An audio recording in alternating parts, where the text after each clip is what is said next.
Hello, everyone. This is Auto Asphyxiation. This is Lark. And Kimberly. Yes, and today we again are on topic. We're talking about transportation, and we're talking about a guy named John Forrester. And we're talking about him because I want to give you a little story. When I first started riding my bike again, and I mean, after, I rode my bike as a kid until I turned like 16, and I got a car, and I'm from LA, so of course there's the traditional like LA car situation. But when I started riding my bicycle again in like 2003 and like this, 2006, because I saw Inconvenient Truth and I thought, I'm never going to drive a car again. Um, I was very involved in the kind of like the DIY scene, the zine scene, and bicycles and art and urbanism were all kind of combined together in Los Angeles in this weird group of people. And I would say, hey, we should have bike lanes. And I remember distinctly when I was on Streets Blog Los Angeles, someone told me, I think his name was Roadblock. He told me, why don't you shut your slut mouth up? Because yeah, he did. He said that because apparently me stating that I wanted a bicycle lane meant that I didn't really believe that bicyclists belonged on the street. I always was very confused about this mindset because really, of course, all of the other men on there, no one was like, shut up, dude. Like, that's not cool. They're just kind of like, yeah, shut up, slut. Yeah, this happened. Before, when you see a lot of these urbanist grants, like urban, like where they're like whatever urbanist grants, before they gave out grants for regards to like, how can I say this? DEI grants for urbanism and journalism never actually went to DEI people. Typically, they went to white men who are like, oh, we can't make money just talking about cycling. Let's put some people of color in there. So essentially, I know this sounds really horrible, but I'm telling you what happened. I'm telling you what went down. Okay? So essentially, after they realized being racist wasn't going to get them grant funded, they stopped all of it. But before the grant funding occurred, they allowed these men to just say whatever they wanted. I remember on a blog called Metro Blogging LA, they were talking about illegals. Essentially, LAist had a whole thing they did on LAist. They did a whole which was part of Gothamist. They did a whole thing on like Watts and like how it was scary, and they like essentially what did they do? They plagiarized from Wikipedia and took pictures from a moving car because they were afraid to get out of the car to talk about Watts. I'm just giving you a little bit of history of the aughts blogging world. Anyway, we're kind of a little bit off topic. Anyway, Forrester had this whole theory called vehicular cycling. And essentially, he's like, bicycles are cars. And anything you do, you shouldn't, the average speed, essentially, he wrote a book. And in this book, he said, bicyclists are going to go 30 miles per hour. He's from California, of course. He's from California. That's the speed of a cyclist. Cyclists are going to go 30 miles per hour, and if a cyclist can't do that, then they're not going to ever cycle anyway. So who cares about those other people? I know that I introduced. So this is what somebody actually I got told about Forrester from a person from Canada. When I told him this story, he was like, "Oh, that's because of John Forrester," and I was like, "What?" He's like, "Yeah." So and then that's when we started doing some research. So Kimberly, you got to like I introduced you to John Forrester. And what are your thoughts on this individual? Oh, wow. I have some thoughts. The article and video that you sent me were very informative. I mean, he really is the reason why car, users are so aggressive towards cyclists because he really seemed to view, like you said, the car as a vehicle, and he was going to drive just as aggressively as a car would. He was also a gatekeeper. He gate kept everything. You had to be a specific kind of person. You had to have specific kind of clothes, and you had to have a specific kind of bike, or otherwise he considered you not a real cyclist. And the thing I think is interesting about John Forrester and his view on his vehicular bicycling idea and philosophy is that typically, okay, we essentially got the information from a person in Canada, More Than Bikes, that website, Janopic, I think I'm saying it right, Janopic, another, Jalopnik. oh, Jalopnik. I know I totally messed that up. Jalopnik. I couldn't, whatever. Jalopnik. Just kind of like, essentially credit who we're getting this information from. Also, Strong Towns also wrote about this person. Lots of people write about this person. So we're not like, is this something that's he's a known entity within the cycling world. But I think the thing that's interesting is that everybody's just like, oh, wow, he's a jerk. He's this, he's not okay. But yet they're continuing this whole racer cycling thing because they still don't want to offend that demographic. They're saying, "Oh, we don't, we don't believe in what he said. He was wrong." But yet, when you see cyclists in the United States, you see this racing type situation. I'm one of the rare people who rides a bicycle in regular clothes. Essentially, they're just very much like roadies. Like that is who runs, especially in New Jersey. Roadies run the whole cycling advocacy. And the thing that's really amazing is that there are people who are essentially embracing the philosophy of a roadie who I know have no roadie skills. So I'm like, why are women embracing this? And I don't even think they understand, like, because they want to be they're essentially pick me's women who kind of embrace the roadie, John Forrester, but kind of like, oh no, that's wrong. But yet at the same time, when you get on a bicycle, you put on spandex, so you don't really think it's wrong. You clearly are fine with it. You're a pick me, and this is why we can't cycle, essentially not can't cycle, but this is why the cycling in the United States has gone so horribly wrong. I feel, and because I feel that John Forrester, despite the fact that people are like, there are all these podcasts and all these blogs are saying, oh, he's wrong, he's not okay, et cetera, et cetera. But yet, every time you get on your bike, you put on spandex, you kind of do this thing where you guys are riding in a pack like you're doing the Tour de France. You're not, you still, you say you don't believe him, you say you don't agree with him, but yet you advocate like a roadie. It seems to me that he made it so much part of cycling culture in general that it's really difficult to get away from, even from like the uniform of what he referred to as a real cyclist. And the title of his book, Effective Cycling, really made me think of the like Silicon Valley effective altruists, like Sam Bankman-Fried and things like that, where like they're putting out this idea that's supposed to make this specific thing better, but in reality, they're making it 1,000 times worse. I think that's the thing that's so amazing about him is this person claimed they love cycling so much, but was gatekeeping in such a way that it literally made bicycling culture in the United States worse than everywhere else. I mean, I still remember how people would scream at me on sites, like scream at me in person, not just on sites, but actually in person. Because I remember I said we should have parking, like how you ride a bike in New Jersey or California or anywhere in the United States.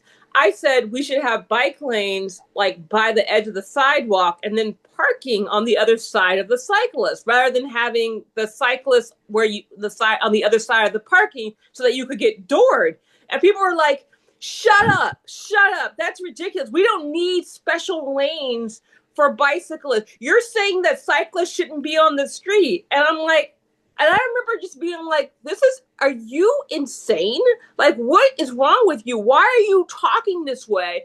And there's still people who feel this way, like essentially, take the lane, take the lane. It's like, okay, I'm on Bloomfield Avenue. Oh, okay, whether you're in New Jersey or Bloomfield Avenue, if you're in Los Angeles Sunset Boulevard, you're telling me I should take the lane, get in the front of a speeding car, and we don't really need. Essentially, what we need is vehicle a car driver education. We don't need infrastructure. We just need education, and you need to ride your bike 30 miles per hour. And I think the thing that just shocks me about this, again, the people who still embrace this cannot ride their bike 30 miles per hour. That's like not even happening. That seems, honestly, that seems insane to me. Like that seems like I grew up in the Bronx at the time when like cycling messengers were a thing,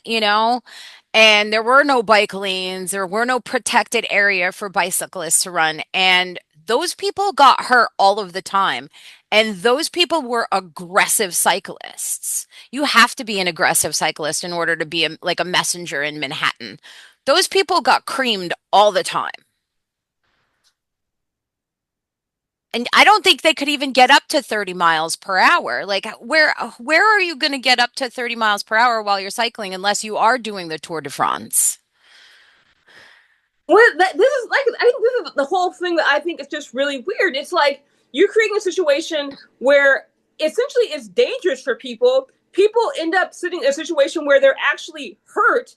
And I guess the thing is like, and it's called effective cycling. I think, and the thing that's disappointing is that UCLA had came out with a study that could have made cycling in the United States wonderful, because essentially people don't understand, like, now people talk about cycling, it's like Amsterdam and all this stuff.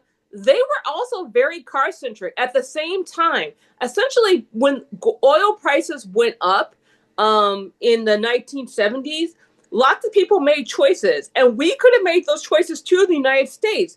But essentially, quoting his book, cyclists fare best when they act and are treated as drivers of vehicles. And even now, when you're kind of like, oh, I find myself going like, oh, well, I don't want to like make a bicycle different than a car. Like, a bicycle is also a vehicle because of John Forrester, which is kind of outrageous, because just because we're not a car doesn't mean we're inferior. He's like, do you think you're inferior to a car? And I'm like, no. But No, but you're certainly more vulnerable. if you don't have infrastructure that's actually, if you don't have infrastructure that's really like that is for, I mean, I guess that's the whole thing. Just, it's kind of like really weird to me. It's like you need to be aggressive, and you need to, like, who cares about people who have children, or people who have elderly parents, or people who are riding up on their bicycles. Essentially, he made it so cycling is for able-bodied men who can ride really fast and want to pretend to be on the Tour de France, who want to pretend to ride, roadie cycling. That is, and this is the same thing with. Well, I'm sorry, this is the same thing with the Greenway. This is the whole point of the Greenway. They're not. No one's going. They're not. The reason why they have the Greenway is not for leisurely riding. It's for riding quickly. Because every time I'm on one of these bike lanes in the middle of nature, no one's just casually, happily riding their bicycles. They're riding as fast as they can. And now that they have electric bikes, Oh boy. they're even worse, because they want to pretend to have this. They want to pretend to be like this dude. They want to pretend to go that they can go 30 miles per hour. And now if they have electric bikes, they can literally live out this lie, live out this ridiculousness with their bicycles. Like, and essentially, it's just so, the whole patriarchal part of risk taking of bicycling, and doesn't need to be a thing. It doesn't. You don't need to risk your life to ride your bicycle. You shouldn't have to. That shouldn't be normalized. And it is normalized.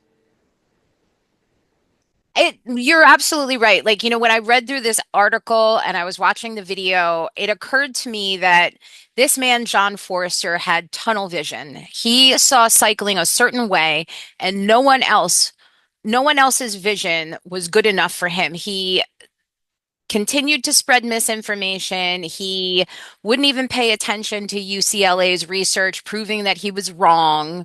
He doubled down on everything. And it really is the audacity of a straight cis white man that can do that in our society and literally destroy something that could have been simply because they have tunnel vision and they're trying to gatekeep it to one kind of person.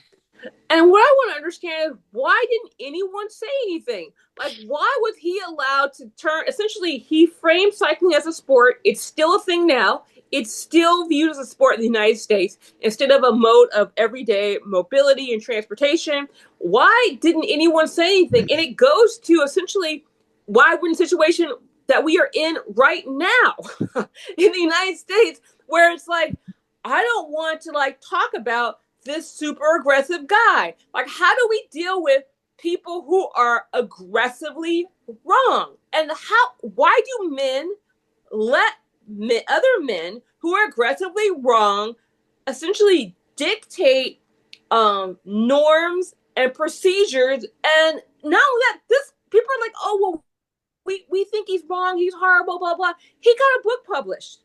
He got a book published. You know who he is. He influenced policy. So people want to say it's just John Forrester. No, it's not just John Forrester, because he's one person. You allowed one person. So essentially, anybody who enabled this is also part of this. And You're essentially, absolutely right. they're still part of it right now. Because you look Yeah. at the American League, you look at all these bicycle organizations. They're always in these spandex. They're always in these, and you look ridiculous. Just so you know, I think you look ridiculous. And you sit there and you pose with these the spandex and these sport clothes, and you're not even fast. And you only ride on the weekends, and you look like you ride just on the weekends. Okay, I'm sorry, I didn't mean to say it like that, but it's like it is amazing to me that people are like, oh, we don't believe in that. You clearly do, ignoring the fact that people who are ignoring caregivers, people who take short trips, essentially, also too, what if a young Black or Latino boy was riding 30 miles per hour in suburbia? What would happen? Like, kind of like this. If you're not delivering, if you are a Black man, if you are a Latino man, you're anything but a white man, and you're riding your bike as fast as you can, and you're not delivering food, the cops are coming. The cops are coming. So it's like they're not even advocating for everybody cycling, because the guys that actually could ride 30 miles per hour, they're getting stopped, they're getting harassed, while, Todd, they're being able to ride up Sunset Boulevard or Bloomfield Boulevard or the Greenway or whatever they do, and like get no static at all. And it's really, really frustrating, because think about what had happened if the guidelines from UCLA had been adopted, the 1970 guidelines from UCLA had been adopted now. Think about where we would be. Think of the effect that this has had even on children and them riding their bikes. Like, like when I was a kid and I learned how to ride a bike and I got my first like real bike that I could take around, like that was freedom to me. Like I could go anywhere. And I've noticed that since the 80s and 90s, kids really aren't on bikes as much as they used to be. You definitely don't see like packs of kids, like, like I'm also watching Stranger Things, and like they're all like, let's go, and they all hop on their bikes and take off. And like they have that, like, I remember that magic freedom as a kid. And I just don't see kids doing that anymore. If I see a kid riding a bike, they're riding it around their driveway, maybe a little bit up and down the block, but they're not going any further. They're not going along with their friends and their bikes. Like, I know that helicopter parenting is definitely part of that, but I also feel like John Forrester and his crooked ideology about cycling has also trickled down to the kids. And when you make something like a trend like that, instead of just like, if when you make it kind of like this weird like evangelical type thing, you make it a trend. Things that are trendy can become out of fashion. One of the reasons why I kind of stopped cycling when I was a teenager is because I thought they were dorks. And I want to be honest. I think when somebody's like cycling and they have on like spandex pants and they have on a little helmet, I think you look like a dork. I don't think you're cool. Like, I think you're not cool. And so it's like, not only did you ruin cycling in regards to not having infrastructure, you made it uncool. No one wants to be a middle-aged person with a little gut riding around on your little expensive bike. Nobody wants to be that guy. Like, you know what I mean? Like, that's not helping. That's not helping young people. That's not helping somebody go, oh wow, I'd like to do that. I don't want to look like you. You look a dork. Yeah, no, I totally agree with you. I used to have to like when I ran a Starbucks many, many years ago, like it was a really nice suburban little, very wealthy little town in Bergen County. And we'd get on Saturday and Sunday mornings, the dads who all went for their bike rides. And yeah, they'd come in with their little bike shoes clopping on the tile floor with their, $100 spandex pants on. Of course, but it was after their ride, so they were all smeared with mud all over the butt, making it look like they crapped their neon yellow shorts. But they didn't tip. Well, I feel bad saying that, but it's like, you're not even cool. You really, like, literally made cycling look so uncool every time you do that. And it doesn't have to be, why can't we just make it a way to get from point A to point B? Why do you have to make it a freaking culture? It's weird. You're It making is it, weird. it's weird. And it's like, it could just be like in Amsterdam or other places where, hey, I kind of like, when you walk somewhere or when you get on the bus, you don't go, guess what? It's public transit culture. Like, what the Yeah. hell? I'm just going to work. Why are you being all dramatic about it? And weird. It's weird. And it doesn't have to be weird. And so, I mean, it'd be different if, like, this is a person that made, like, he felt like he was fighting for freedom, but he was fighting for freedom for a very narrow demographic of people, and people who I wouldn't even want to be. I don't want to be you. I don't want to be you. I don't want to race my bike around. On the weekends, you know what I want to do? I want to go get cocktails. I want to go to an art museum. I would like to ride my bike to go there, but the point isn't my bicycle. Just like if I went via the path or I went via a car, it's not. Oh well, that's. I don't get it. Like, I don't get it, and it's It, not. It didn't help us. It didn't make it it sh better.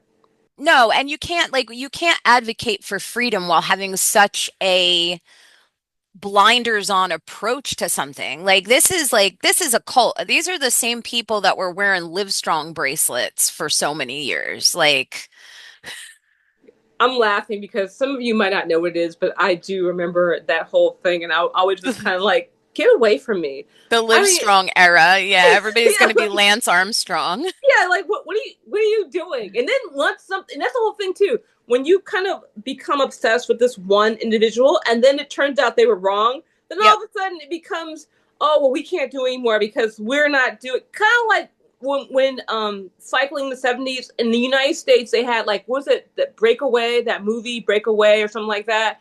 It Yeah. was like, it became trendy, and instead of like us changing infrastructure, it became like this trendy thing. So then, like, when things are trendy, like disco, it goes out of fashion.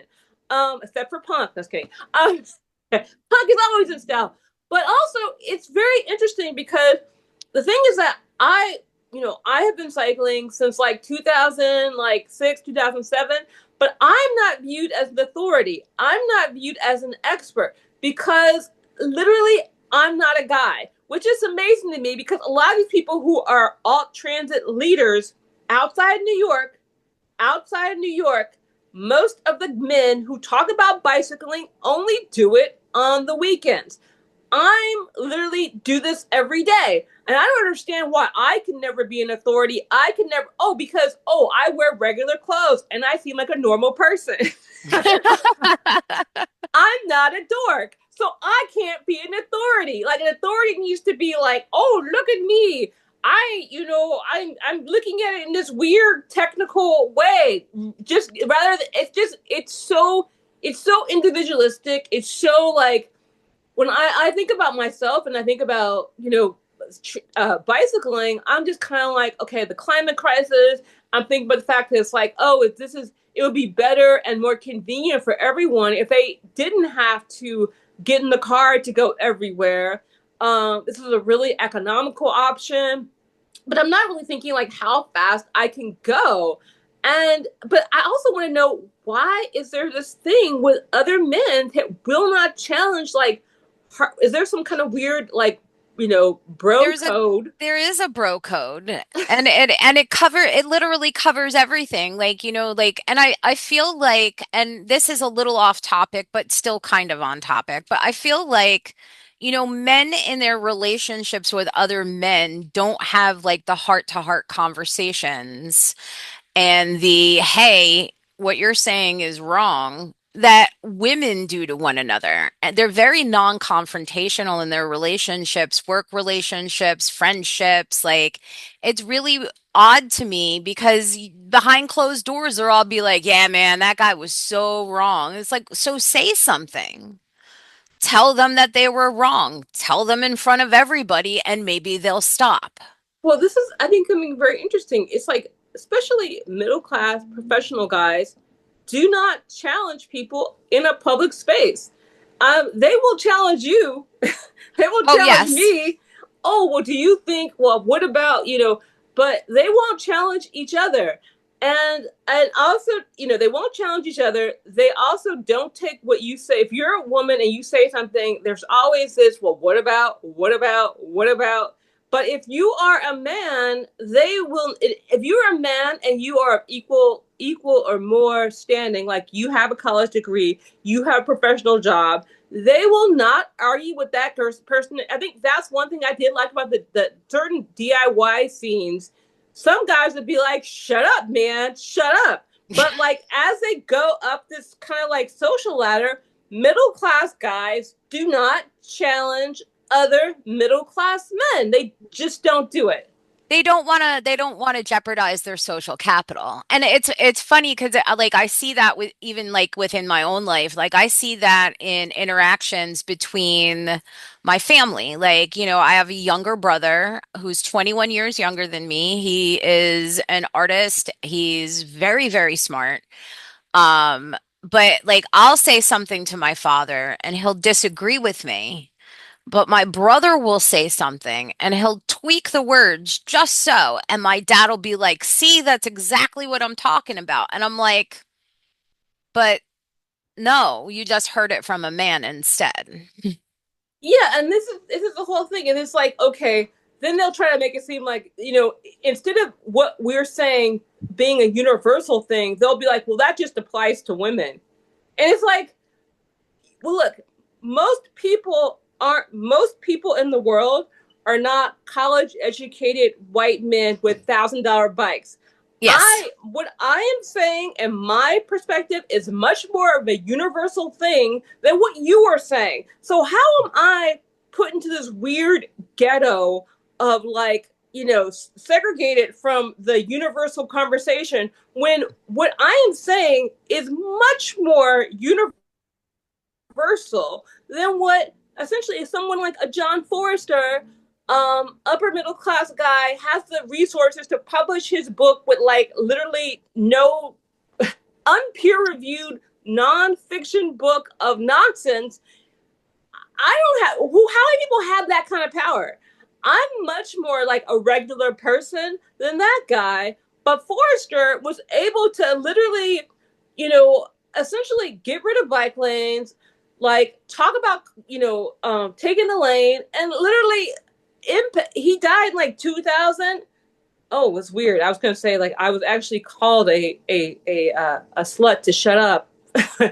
That was like maybe 5 years. I was like 20 years. I'm no, actually, that was 5 years after he died.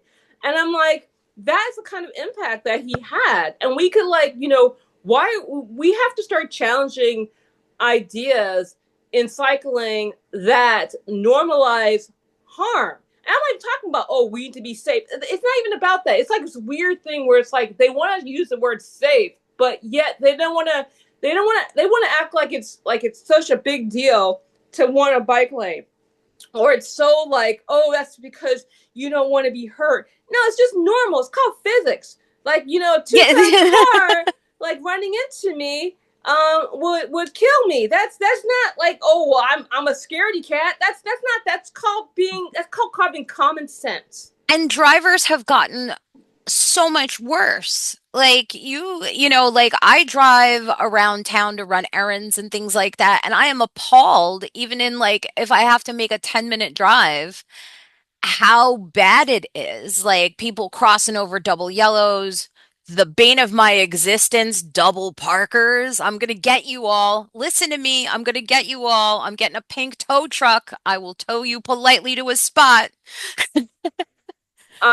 I can't with the whole double parking thing. That just drives me crazy. But like, infrastructure is not neutral, and it's great. Everyone's claiming they don't believe him. He was wrong, but yet the advocacy doesn't say that. The advocacy, whether it be the Greenway, whether it be your outfit, whether it be this whole giving cycling lessons, take the lane, you're saying you don't believe in his philosophy, but U.S. cycling, even when you go to comments, it's kind of like they do like top 10 cities for cycling, and people in the U.S. will be like, oh yeah, New York is fine, Portland's fine. Oh, we have cycling here. Rather than go, oh wow, what can we do to make our list as good? They want to argue like, oh well, the problem is, and I'm excuse me for saying this, but this is how American men talk.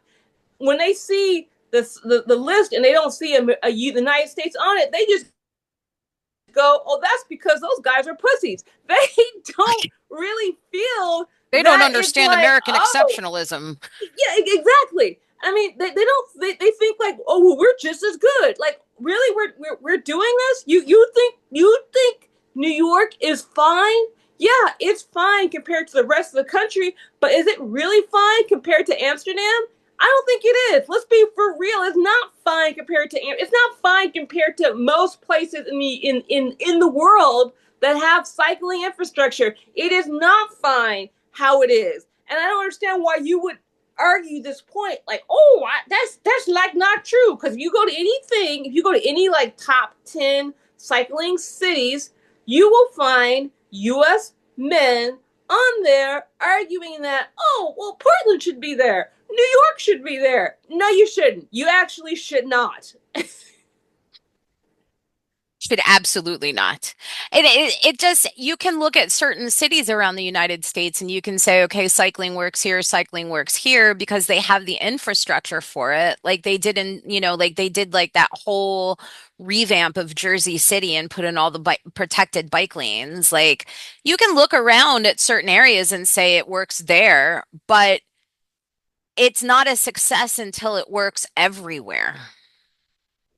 It's not a success until you can kind of go from. It's not a success until somebody with a child can go from their house, take their kid to childcare, drop them off, go to work, and it not be a big pain. Not be a big pain, and they can also do this in their skirt and heels, Yep.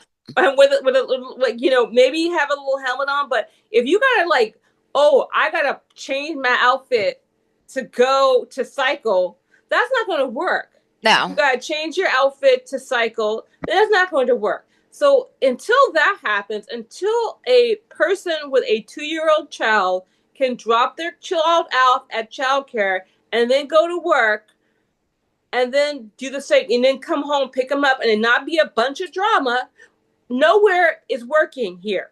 Until that happens, cycling is not working here. And they were kind of go, well, but no. is not just working because a guy can do it. A guy with no responsibility, doesn't have to pick up a kid, doesn't have to go grocery shopping, can go from, from work to home or from work to the bar, wherever the hell you do. That is not oh, it's working. No, it's not working. Because every single cycling advocate, essentially, I'll put it this way, 95% of male cycling advocates in the United States, their wife has a car to take care of their little offspring. So, if your wife cannot also ride their bicycle everywhere, you have failed, and clearly your area is not bicycle friendly. Because why can't your wife do it? Why can't your girlfriend do it? Why can't the person who is a mother of your child do it? And you kind of go, well, that's no, it's not different. If you are so into this, and this is what you do, this is your job, this is your life. If your partner is not also on a bicycle, clearly you are doing it wrong. Because if it was perfectly fine, then your wife would be doing it. But since, and this is the thing that amazes me, men who are in New York City, who are cyclists, their wives have cars. How is that? Which is almost diabolical. And he's like, you're gonna sit here and talk about cycling and all this stuff and talk about advocacy, and your wife has a car in New York City. It's no, and they make so many great things. Like I used to see it again when I ran Starbucks in Bergen County, like I used to see the dads on the weekends would take their kids out cycling with them, and they had these like little like tow carts for the kids. So it's those things exist to enable a caregiver to go from home to drop the kids off at daycare, go to work, go grocery shopping, pick the kids up, and then go back home. Those things exist so that you can do that. We're just not using them in the same way that European cities do, or that dads, when they want to be recreational weekend dad, do. Exactly. And with that, you know, we are going to wrap this up. We just hope that, essentially, hopefully, that the cycling community in the United States realizes the errors of John Forrester's ways, and instead of just saying, oh, we don't agree with him, actually live that how they don't agree with him by actually advocating for urban cycling on the road and for cycling that everyone can access. Because we can't continue to just be focused on the car anymore. We just cannot. We cannot. The planet can't afford it. Our wallets can't afford it. If we want to have a pro-social society, we need to be able to talk to each other. And the car is not conducive to that. It is not No. conducive to that. It's amazingly harmful, and it's killing people. It's killing the planet. It's killing people. It's making people antisocial. And we need the bicycle. We need good bicycling advocacy, and we're not getting it. We need it. People need to be able to just ride their bike like normal people, wearing their normal clothes and going 10 miles per hour. that needs to be an option. 30 miles. I mean, when I saw that in the book, like 30 miles per hour, that's how fast. They said, That's oh, yeah, he said, essentially, he said, we'll wrap this up, but he said, if they're not going more than 30 miles per hour, then we shouldn't even make it for them because they're never going to ride a bike. They can't go faster than that. I, that's like downhill with like no brakes on, like in neutral. Like I'm just kind of like, what in the that I know the when I'm going fast, I go like 20. When I go like 20, and that's pretty fast. And the fact I'm going 30 like every day. I'm getting up and going 30 miles per hour to my job. No, it's anyway. Okay, with that, you guys have a great. Remember to please subscribe and tell everybody else about our show. All right. thank you for listening.